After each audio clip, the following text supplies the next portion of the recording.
Assessore Bini, il roadshow che presenta il GMIS che si terrà in Russia l'anno prossimo oggi ha toccato Trieste. Quali sono le opportunità che questo evento rappresenta per la nostra regione?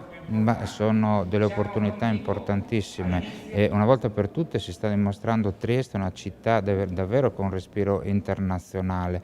Ha ricevuto il plauso di tutti i partecipanti per la capacità che abbiamo avuto di organizzare questo evento, ma rappresenta un'opportunità questo panel creato dall'Unido non solo per la nostra regione, ma per l'intero nostro paese, di poter creare quei bridge necessari tra le nostre comunità e altri mercati, nuovi mercati.